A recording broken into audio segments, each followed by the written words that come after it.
안녕하십니까? 오늘도 교과 방송에 오신 여러분들을 환영합니다.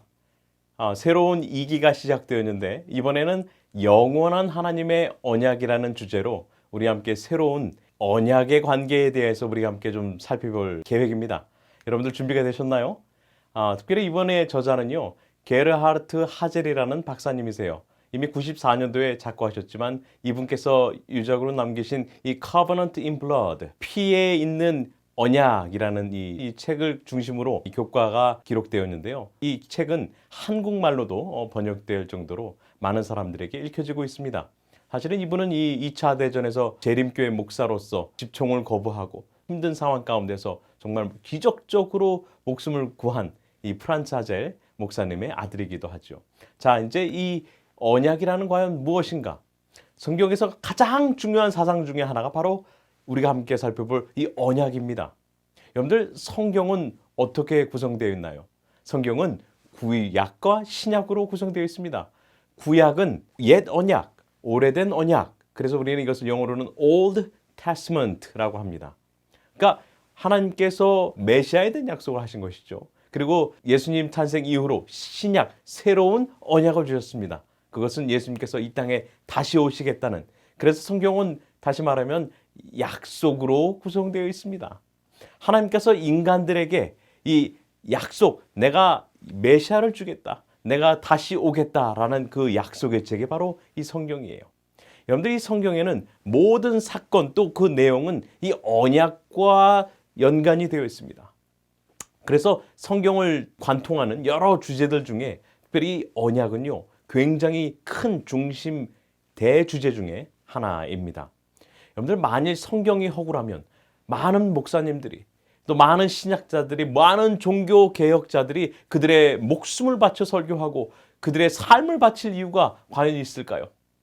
이 약속이 너무나 진실하고 이것이 너무나 분명하기 때문에 우리가 우리의 모든 온 정성과 힘과 뜻을 다하여 이것을 가르치고 또한 전파하고 우리가 믿고 따르는 것이 아니겠습니까? 여러분들, 그러므로 언약은요, 이것은 성경을 우리가 이해하는 데 있어서 굉장히 중요한 기초 중에 기초일 뿐만 아니라 중심 사상이기도 한다는 것입니다. 여러분들, 이 언약이라는 말이 참 힘들죠. 저도 어릴 적에 우리 젊은 청년들 많이 들으실 텐데요. 언약이라는 단어에 대해서 좀 이해하기가 좀 쉽지 않았습니다. 과연 언약이란 무엇인가? 자, 여러분들, 오늘 좀 가장 쉽게 여러분께 좀 이해가 되도록 제가 노력해 보겠습니다. 이 언약, 말씀 원자의 약자는 맺을 약입니다. 자, 이 약이라는 단어를 좀 살펴보면요, 실사자에다가 잔작자를 썼습니다.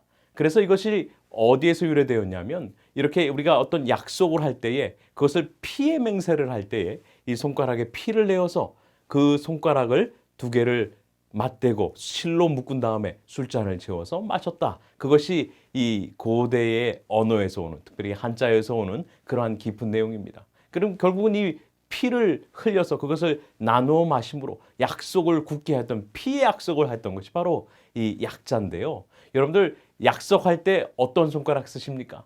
그렇죠. 이 바로 새끼손가락을 씁니다. 여러분들, 약속할 때 엄지손가락 쓰는 사람이 없어요. 검지도 쓰지 않습니다. 왜 약지일까요? 그 쓰는 이유 중에 하나가 심장의 맥과 가장 가까이에 있는 혈관이 바로 이 새끼손가락이라고 합니다. 그래서 이 새끼손가락을 걸고 약속한다는 것은 뭐냐면은 내 마음을 걸고, 그렇죠, 내 목숨을 걸고 너와 함께 약속하겠다는 그런 의미가 있다고 그래요. 여러분들, 하나님께서 인간에게 과연 당신의 마음과 당신의 생명과 당신의 목숨을 걸어서 약속하시고자 하시는 것이 무엇인지 우리 함께 살펴보도록 하겠습니다. 여러분들, 사람과 사람 사이에 하는 이 약속을 보통 이제 인간들끼리, 그 보통 대등한 관계에서 어떤 합의 사항을 지킬 것에 대하여 요구할 때에 약속을 합니다. 자, 이따가 셋이 한번 봅시다. 그러면 뭐예요? 그것이 서로 구두로 약속한 것이에요. 자, 근데 이 남녀가 사랑하기로, 함께 하기로 선택하여서 그것을 약속한 것을 우리는 뭐라고 합니까? 그것을 우리는 서약, 혼인 서약이라고 합니다. 남녀가 사랑으로 함께하여 하나가 되겠다, 함께 가정을 이루겠다. 그것은 결국 사랑으로 맺어진 서약이라고 하죠. 근데 이 여러분들이 비즈니스와 비즈니스 또는 개인과 비즈니스 간의 약속을 가지고 우리는 계약이라고 합니다. 그래서 집을 팔거나 또는 사거나 어떤 물건을 사거나 구입하거나 또는 수출을 하거나 수입을 할 때 우리는 그것에 대하여 기록을 합니다. 그리고 그것을 문서로 하여서 그것을 증명하는, 그래서 그것을 우리는 계약서라고 하죠. 결국은 이것이 대등한 관계 또는 어떤 상하 관계에 있을 때 또 사용되기도 합니다. 여러분들, 나라와 나라는 또 어떻습니까? 나라와 나라 간의 약속을 우리는 조약이라고 합니다. 그래서 전쟁을 하지 않기로, 그러지, 내가 너를 침공하지 않겠소, 또는 너는 우리를 침공하지 마시오. 그게 뭐예요? 조약이죠. 그리고 무역 간의 어떤 조약, 그리고 동맹의 조약. 이것은 마찬가지로 대등하거나 어떤 상하 관계에 있을 때 약속이 지켜지기도 합니다. 그러면 인간과 하나님과의 약속은 뭐라고 한다고요? 그것이 바로 언약이에요, 언약. 사실 이 언약은요, 하나님께서 일방적으로 인간에게 약속하시는 것이에요. 왜냐하면 인간은 여러분들 어떻습니까? 여러분들 사람과 남녀 간에 사랑하여서 결혼, 이 혼인 서약을 해도 어때요? 시간이 지나고 마음이 변하면 너 아니면 못 살아 하다가 너 때문에 못 살아로 바뀌지 않습니까? 나중에는 왼수가 원수가 되지 않습니까? 흔들리는 갈대처럼 왔다 갔다 하는 것이 우리 인간의 마음이에요. 그렇기 때문에 하나님께서 우리를 약속을 하실 수가 없으세요. 그러니까 하나님께서 일방적으로 언약을 맺으십니다. 그래서 구약 성경에 무려 33번이나 나와요. 자, 이 언약은요, 조건적인 경우가 꽤 있습니다. 그래서 이것은 우리에게 순종을 요구해요. 너희가 어떻게 하면 내가 너에게 복을 주겠다. 너희가 내 말에 순종하면 너희가 내 백성 되고 나는 너의 하나님 되겠다. 우리 인간은 변하지만 하나님께서는 어떻게 해요? 불변하세요. 그래서 불변하시는 하나님, 회전하는 그림자도 없으신 하나님께서 인간의 지키지 못할 그 언약을 대신 지켜주시겠다 약속하시는 그 장면이 바로 이 언약 가운데 나와 있습니다. 그래서 우리는 이 가운데 구약 성경 가운데 여러분들 언약이 나올 때 잘 보시면요, 두 가지 언어가 계속 함께 나오는 경우가 굉장히 많습니다. 이 사실은 이 언약이라는 히브리 단어가 베리트라는 단어예요. 근데 이 베리트라는 단어와 또 함께 나오는 단어가 헤세드입니다. 여러분들 헤세드 뭐예요? 헤세드는 인자, 자비, 성실, 신실함 이런 단어로 해석된 단어가 바로 헤세드예요. 왜냐하면 한 단어로 해석할 수가 없어요. 이것은 왜 그래요? 이사야서 공부할 때 말씀드린 것처럼 이것은 하나님의 속성이에요. 인간에게 있는 것이 아니에요. 그래서 인간이 하나님의 성품을 묘사할 때 쓰이는 단어가 바로 헤세드입니다. 즉 다시 말해서 하나님께서 언약을 인간들에게 맺으시면서 그들에게 다시 한번 인자하심과 성실하심과 변하지 않는 이 신실하심을 함께 두신 것은 바로 하나님의 사랑, 하나님의 마음을 인간에게 보여주시고자 하는 것임을 우리가 깨달을 수 있다는 것입니다. 그것은 곧 다시 말해서 하나님의 성품과 관련이 있다는 것이에요. 그러므로 언약이 우리 가운데 회복된다는 것은 하나님의 성품이 회복돼야 된다는 것을 이야기하고 있는 것입니다. 자, 근데 이 언약의 종류는요, 크게 우리가 8가지로 살펴볼 수가 있는데요. 첫 번째로는 아담과 맺으신 언약입니다. 창세기 3장 15절에 나오는요. 그리고 이 노아의 언약, 여러분들 다시는 물로 세상을 멸망치 않겠다는 첫 모든 인류에게 주신 그 언약이죠. 그 다음에 이 아브라함을 창세기 12장 부르시면서 창세기 15장에 아브라함과 언약을 맺으십니다. 내가 너로 복의 근원이 되게 하고 너의 후손이 하늘의 별처럼 바다의 모래처럼 많게 하겠다. 그것이 바로 아브라함과 맺으신 언약이죠. 그리고 이 그 후에 또 신의 산 언약이 있습니다. 이스라엘 백성들에게 이 출애굽기 19장에 보면 뭐라고 그러세요? 너희가 내 말을 지켜 순종하면 너희는 내 백성이 되고, 그 언약의 관계로 맺어지게 됩니다. 그 다음에 모세에게 언약을 주시죠. 가나안 땅을 들어가기 전에. 그 다음에 이 다윗에게도 언약을 주십니다.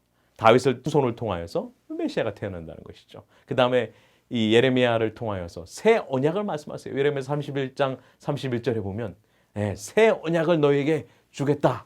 그게 누구세요? 바로 신약에서 나오는 이 메시아 예수 그리스도이지 않습니까? 예수님께서 그 새 언약을 확증하는 것을 통하여서 이것이 다 이제 이 성경 전체에 나오는 언약들의 종류입니다. 자, 우리가 어떠한 방향으로 어떻게 갈지에 대하여 우리가 좀 살펴보겠는데요. 그래서 오늘 1과는요. 무슨 일이 벌어졌는가? 왜 언약이 필요한가에 대하여 우리가 함께 살펴볼 것이고요. 2과에서는 언약은 무엇인가? 그거에 대해서 좀 살펴볼 것입니다. 3가에서는 특별히 노아의 언약에 대해서 살펴볼 것이고요. 4가에서는 영원한 언약, 이 아브라함의 언약에 대해서 살펴봅니다. 그리고 5가에서는 이 메시아의 언약, 6가에서는 아브라함의 후손 이스라엘 백성들에게 맺으신 언약이죠. 그 다음에 시내산에서 맺은 언약, 8가에서 언약의 율법, 언약의 표징, 이것은 안식일에 대한 것이고요. 그 다음에 새 언약, 이 마음에 새겨지는 그 새 언약, 그 다음에 새 언약인 성소, 바로 예수 그리스도의 언약, 그 다음에 언약의 믿음과 마지막으로 언약적인 삶은 어떤 것인가라는 것을 우리가 함께 살펴볼 예정입니다. 여러분들 준비되셨나요? 우리 함께 다시 한번 이제 이 1과의 내용으로 함께 좀 살펴보도록 하겠습니다. 자, 1과의 제목은 무슨 일이 벌어졌는 거예요.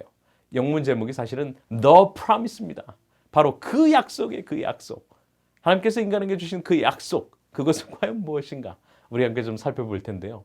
첫 번째, 아담의 언약이라고 제가 말씀드린 것처럼 첫 인류에게 과연 어떤 일이 벌어졌는가, 그들에게 어떠한 약속이 왜 필요한가, 우리 함께 좀 살펴보도록 하겠습니다. 창세기 1장 26절, 27절에 이렇게 말씀합니다. 하나님이 이르시되 우리의 형상을 따라 우리의 모양대로 우리가 사람을 만들자 하시고 하나님이 자기 형상 곧 하나님의 형상대로 사람을 창조하시되 남자와 여자를 창조하시고. 여러분들, 하나님의 형상대로 완전하게 창조함을 받았던 이 아담과 하와 첫 인류는요, 사탄의 꾀임에 빠져서 불순종의 결과로 속이고 죽이는 이 악한 존재가 되어서 결국은 영원한 멸망의 저주에 놓이게 됩니다. 결국 그 죽음이었죠. 하지만 하나님께서 이런 인간들을 그냥 버려두시지 않으세요. 그들을 멸망받게 두지 않으시고 뭘 약속하세요? 독생자 예수님을 통하여서 다시 한번 하나님의 형상을 회복해 하시는 그 구원의 계획을, 언약을 통해서 우리가 배우게 될 것입니다. 그러므로 하나님께서 우리를 향한 그 하나님의 약속은 무엇인지 우리 함께 좀 살펴보도록 하겠습니다. 창세기 1장 1절은 이렇게 이야기하고 있습니다. 태초에 하나님이 천지를 창조하시니라. 여러분들, 하나님께서 성경의 가장 첫 번째 책, 가장 첫 번째 탁 폈을 때 뭐예요? 성경은 하나님이 창조주라라고 이야기하고 있습니다. 이 참 놀라운데요. 이 히브리 성경에서는 이것을 브레시트 바라 엘로힘 에트 하샤마임 비에트 하렛, 바로 하나님께서 하늘과 땅, 그 모든 것들을 in the beginning, 태초에 창조하셨다라고 말씀하세요. 여러분들, 신앙은요, 하나님을 나의 창조주로 시작하는 것부터 시작합니다. 그래서 많은 경우에 이 1장 1절을 넘어가지 못하면 우리가 하나님을 믿는 믿음이 없어요. 그러므로 이 신앙생활의 시작은 바로 하나님을 나의 창조주로 인정하는 것부터 시작되어야 됩니다. 그것이 안 되면 결국은 아무것도 이해할 수가 없죠. 하나님을 창조주로 믿는 믿음을 우리에게 요구하세요. 그래서 우리가 믿기로 선택할 때에 우리가 하나님이 나의 개인의 구주가 되는 겁니다. 그런데 여러분들 잘 보시기 바랍니다. 하나님께서 첫째 날 빛을 창조하십니다. 하나님께서 빛이 있으라 말씀하시니까 빛이 창조되었어요. 그리고 둘째 날 하나님께서 궁창을 창조해 주십니다. 또 말씀을 하셨습니다. 셋째 날 풀과 씨 맺는 채소 말씀으로요. 해와 달과 별들과 이 모든 것들 말씀으로요. 그 다음에 공중에서와 물고기도 말씀으로 창조하셨습니다. 그 다음에 여섯째 날 이 동물들과 사람을 창조한 다음에 하나님께서 이번에는 그냥 좋았더라가 아니고 이번에는 심히 좋았더라라고 말씀하세요. 왜 하나님께서 인간을 창조하신 다음에 심히 좋았더라라고 말씀하셨을까요? 그 이유가 오늘 여기에 있습니다. 창세기 1장 27절, 하나님이 자기 형상, 곧 하나님의 형상대로 사람을 창조하시되 남자와 여자를 창조하시고. 여러분들은 하나님의 형상대로 창조받았다고 믿습니까? 여러분들 옆에 앉아 계시는 한번 여러분의 아내요, 남편이요, 자녀를 한번 둘러보시기 바랍니다. 어때요? 하나님의 형상이 보이시나요? 여러분들, 하나님의 형상은 그러면 남자일까요? 여자일까요? 사실 많은 경우에 있어서 우리는 오해하기 쉬워요. 아니, 그러면 하나님 이 성이 있단 말이야. 여러분들, 하나님의 형상대로 창조함을 받았다고 하여서 우리가 하나님과 같을 수 없고 하나님이 우리와 같을 수가 없습니다. 하나님의 모양대로 창조함 받았다 하여 그것이 똑같지는 않을 수 있다는 거예요. 자, 근데요, 분명한 것은 다른 피조물과 다르게 분명히 이 하나님의 형상대로 창조함을 받은 인간은 도덕성을 가지고 있습니다. 그래서 인간은 도덕적이며 또한 영적이며 또 또 거룩한 속성을 우리 안에 기록하셨어요. 그리고 이것을 우리가 개발할 수 있게끔 프로그램해 놓으셨단 말입니다. 그래서 우리는 이 하나님의 형상을 회복해야 되는 의무가 우리에게 있다는 것이죠. 왜냐하면 바로 그것이 하나님께서 우리와 맺으시는 그 언약의 핵심이기 때문에 그래요. 여러분들, 제가 언약의 단어가 뭐가 계속 반복된다고요? 하나님의 사랑, 자비, 그 나타내는 헤세드와 이 언약이라는 단어가 함께 가듯이 말이죠. 창세기 그러면서 이제 1장 28절에 보면 이런 말씀이 있습니다. 하나님이 그들에게 복을 주시며 하나님이 그들에게 이르시되 생육하고 번성하여 땅에 충만하라. 땅을 정복하라. 바다의 물고기와 하늘의 새와 땅에 움직이는 모든 생물을 다스리라. 하나님께서 인간을 창조하신 다음에 첫 번째 이 task, 임무를 주십니다. 뭘 하고요? 하나님께 그들에게 복을 주시면서 뭐라 그래요? 생육하고 번성하여 땅에 충만하라. 그리고 땅을 정복하라. 그리고 모든 생물을 다스리라. 여러분들, 우리가 여기 볼 때 이 정복하라는 단어가 사실 카다시라는 단어인데, 이것은 하나님께서 마음대로, 너희가 마음대로 막 남용하고 오용하라는 뜻이 아닙니다. 사실 이 단어는요, 경작하고 우리에게 이용할 권리를 허락하신 것뿐이에요. 그래서 우리는 이 자연, 하나님께서 모든 만드신 피조물들을 우리는 이것을 남용하고 오용하고 그렇게 해서는 안 되는 것이죠. 우리는 그것들을 잘 경작하고 또 보살필 의무가 우리에게 있습니다. 여러분들, 에덴 동산, 하나님께서 인류를 만드신 다음에 저 두신 동산이 에덴 동산이라고 그랬죠. 여러분들, 에덴의 뜻이 무엇이라고요? 에덴은 기쁨이란 뜻입니다. 그래서 우리가 에덴 동산을 우리 한자로는 뭐라 그래요? 낙원이라고 하죠. 즐거울 낙자에다가 동산 원자예요. 하나님께서 우리 첫 인류를 두시고 인간들에게 뭘 주시기 위함이에요? 기쁨과 즐거움과 행복을 주시기 위함이 바로 하나님의 뜻이었어요. 그래서 우리 인간들이 이 하나님께서 만드신 모든 피조물들 가운데 그것을 배우고 또 관리해야 할 뿐만 아니라 하나님의 임재를 통하여서 그들이 기뻐하고 즐거움으로 충만하기를 원하시고 바라셨다는 것이 바로 이 하나님의 계획이었죠. 그래서 여러분들, 복자를 보면 어때요? 여러분들, 복자를 보시면 볼시자에다가 한일자, 입구자, 그 다음에 받전자로 되어 있죠. 그러니까 볼시자, 귀신시자도 되긴 하죠. 우리는 귀신 한명이니까 하나님이라고 합시다. 하나님이 하나의 입이니까 한 사람이 어디에 있어요? 밭에 있어요. 우리 동산 어디예요? 에덴 동산에 있는 거예요. 그러니까 하나님과 인간이 동산에 함께 있는 것이 뭐예요? 하나님의 임재에 통하여서 있는 것이 바로 인간에게 기쁨과 즐거움이었습니다. 아담과 하와는 하나님의 임재 가운데서 정말 그들은 기쁨과 즐거움을 가질 수 있었습니다. 언제까지요? 죄를 범하기 전까지는요. 그래서 하나님과의 관계, 또 하나님께서 만드신 모든 물질 세계의 이 세상과의 관계를 아담과 하와는 에덴 동산에서 배울 수 있었다는 것입니다. 그러면서 하나님께서 그들에게 첫 요구사항이 여기 나옵니다. 이 창세기 2장 16절 17절에 보면 이렇게 말씀하세요. 여호와 하나님이 그 사람에게 명하여 이르시되 동산 각종 나무의 열매는 네가 이무리로 먹되 선악을 알게 하는 나무의 열매는 먹지 말라. 네가 먹는 날에는 반드시 죽으리라 하시니라. 하나님께서 주신 행복과 축복, 이 모든 것은요, 그분의 말씀을 순종함에 달려 있었습니다. 하나님의 말씀에 순종하는 것이 그들이 행복을 또 축복을 유지할 수 있는 비결이었죠. 물론 이곳에는 하나님의 이 언약이라는 단어가 나오지 않습니다. 하지만 호세아 6장 7절에 보면요, 하나님께서 이것을 갖다가 이 아담이 언약을 저버린 것처럼 이스라엘 백성들 나를 거절하고 버렸다, 배신하였다라고 말씀하는 그 장면을 통하여서 이것은 결국 하나님께서 요구하신 약속, 언약의 내용인 것을 우리가 보게 됩니다. 이 단순한 명령은요, 그냥 순종인 인간에게 기쁨과 행복, 또 그 영원한 생명이 보장되었지만 만약 그들이 하나님의 말씀에 불순종한다면 그들에게는 심판, 결국 죽음이 기다리고 있음을 우리가 이 내용을 통해서 보게 되는 것입니다. 자, 그런데 어떻게 됐나요? 그런데 뱀은 여호와 하나님이 지으신 들짐승 중에 가장 간교하니라. 뱀이 여자에게 물어 이르되 하나님이 참으로 너희에게 동산 모든 나무의 열매를 먹지 말라 하시더냐? 여자가 뱀에게 말하되 동산 나무의 열매를 우리가 먹을 수 있으나 동산 중앙에 있는 나무의 열매는 하나님의 말씀에 너희는 먹지도 말고 만지지도 말라. 너희가 죽을까 하노라 하셨느니라. 뱀이 여자에게 이르되 너희가 결코 죽지 아니하리라. 너희가 그것을 먹는 날에는 너희 눈이 밝아져 하나님과 같이 되어 선악을 알 줄 하나님이 아심이니라. 여자가 그 나무를 본즉 먹음직도 하고 보암직도 하고 지혜롭게 할 만큼 탐스럽기도 한 나무인지라. 여자가 그 열매를 따먹고 자기와 함께 있는 남편에게 주매 그도 먹은지라.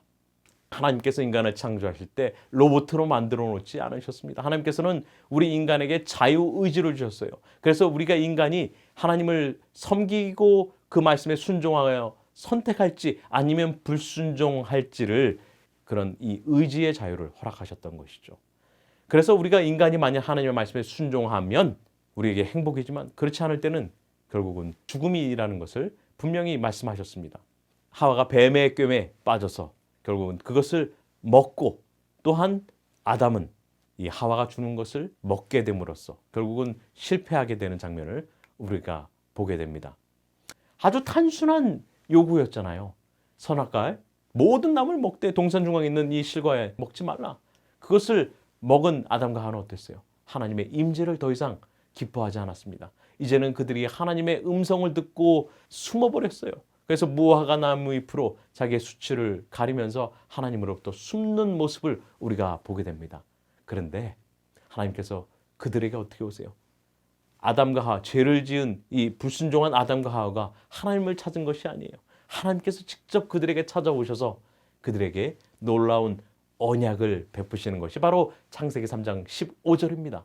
창세기 3장 15절은 이렇게 얘기합니다. 내가 너로 여자와 원수가 되게 하고 네 후손도 여자의 후손과 원수가 되게 하리니 여자의 후손은 네 머리를 상하게 할 것이요 너는 그의 발꿈치를 상하게 할 것이니라 하시고, 하나님께서 이 첫 인류를 깬 이 뱀과 또한 이 여자의 후손이 원수가 되게 할 것이라 예언하시는 장면이 여기에 나옵니다. 여자의 후손은 뱀의 머리를 상하게 하고 뱀의 후손은 여자의 후손의 발뒤꿈치를 상하게 하면서 모든 이 죄의 문제, 이 불순종의 문제, 이것들을 하나님께서 언약으로 당신께서 약속으로 이루실 것을 말씀하신 장면이 여기에 나오게 됩니다. 여러분들 이것을 우리는 원복음, 원시복음이라고 얘기하기도 하고 이것을 아담 언약이라고도 이야기합니다. 자, 근데 이 여자의 후손이 누구예요? 여러분들 여기 보면 여자의 후손을 the seed of woman, 그러니까 여자의 seed 그렇게 표현을 했습니다. 그러면 이 여자의 후손은 누군가? 이사야서 7장 14절에 보면 이것은 처녀의 몸에서 날 바로 메시아라고 이야기하고 있습니다. 여러분들 이사야 7장 14절에 보면 뭐라 그래요? 보라 처녀가 잉태하여 아들을 낳으리니 그 이름을 임마누엘이라 하리라 하지 않았습니까? 결국은 그분이 누구예요? 처녀의 몸에서 태어난 이분은 바로 메시아를 나타내는 것이죠. 그래서 마태복음 1장에 보면 바로 메시아에 대한 족보가 나오지요. 예수님에 대한 족보가 나옵니다. 그러면서 이것이 쭉 아브라함부터 시작해가지고 누구까지 내려가게 돼요? 바로 예수 그리스도의 탄생으로 하지 않습니까? 자, 그것이 바로 이 바울의 증언 갈라디아 4장 4절에 보면 뭐라고 하냐면 때가 참에 하나님이 그 아들을 보내사, 그렇죠? 그것이 바로 메시아이지 않습니까? 그것이 계시록 12장 17절에 나오는 여자의 후손, 바로 예수 그리스도임을 우리가 이해할 수 있는 것입니다. 그래서 이 회복된 관계가 예수 그리스도 메시아를 통하여서 있을 것에 대하여 이야기하고 있는 것입니다. 근데 참 이 세상에 헛된 메시아가, 가짜 메시아가 너무나 많아요. 여러분들 메시아가 되려면 뭐가 돼야 돼요? 처녀의 몸에서 태어나야 됩니다. 그리고 어디에서 태어나야 돼요? 유다 땅 베들레헴에서 태어나야 됩니다. 메시아에 대한 모든 요구 조건을 충족시켜야 돼요. 근데 이 세상에 있는 가짜 메시아들은 어때요? 다들 죽은 메시아들도 많지 않습니까? 그리고 뭐 아파서 병원에 입원하는 메시아들 많죠. 이 성경의 모든 요구를 이룬 메시아는 바로 예수 그리스도 단 한 분밖에 없음을 기억하시기 바랍니다. 그분이 뭐 하시겠다는 거예요? 여러분들 죄에 빠져 죄의 형벌을 받은 죄의 저주 아래 놓인 모든 아담의 후손들을 바로 이 여자의 후손 메시아를 통하여서 구원하시겠다는 약속하시는 것이 바로 하나님의 언약이라는 것입니다. 여러분들 이것을 통하여서 우리가 뭘 이룰까요? 바로 하나님의 형상을, 잃어버린 하나님의 형상을 다시 회복한다는 것이 바로 이 하나님의 언약의 핵심이자 골자입니다. 그래서 부조와 선지자 595페이지는 이렇게 말씀해요. 태초에 하나님께서는 인간을 당신의 형상대로 창조하시고 그들에게 고상한 특성을 부여하셨다. 그러나 죄는 인간에게서 하나님의 형상을 훼손하고 거의 말살시켰다. 뭐가 훼손됐어요? 하나님의 형상이 훼손되고 말살되었어요. 그래서 인류를 위한 구원의 계획이 세워지고 유해의 생명이 허락된 것은 이것을 회복하기 위함입니다. 여러분들이 아직 우리가 생명이 남아있고 붙어있고 아직까지 우리에게 은혜의 기간이 남아있는 것은 무엇 때문이에요? 하나님의 형상을 회복함이 우리에게 필요하기 때문에 그래요. 그래서 다른 모든 것의 기초가 되는 인간의 목적은 인간이 처음 창조받을 그때의 완전함으로 돌아가는 것이다. 그것이 바로 언약의 목적인 것입니다. 여러분들 이 언약을 우리 함께 공부할 때에 하나님께서 우리에게 요구하시는 그 하나님의 형상이 저와 여러분들의 삶 가운데 온전히 이루어지게 되기를 간절히 바랍니다. 그러할 때에 하나님의 성품이 하나님의 형상이 우리를 통하여서 온 세상에 빛처럼 발산될 줄 믿습니다. 그렇게 되기를 바라며 오늘 교과를 마치도록 하겠습니다. 기도하겠습니다. 하나님 아버지, 오늘 이 언약을 통하여 우리에게 희망을 주시니 감사합니다. 주님, 우리가 주님께서 주신 그 약속을 우리가 믿음으로 굳게 붙잡으오니 주님 우리를 놓치지 말아 주시고 주님께서 약속하신 그 구원의 놀라운 축복이 우리의 삶 가운데 있게 하여 주시옵소서. 그렇게 해주실 주님을 사랑합니다. 찬양합니다. 예수 그리스도 이름으로 간절히 기도합니다. 아멘.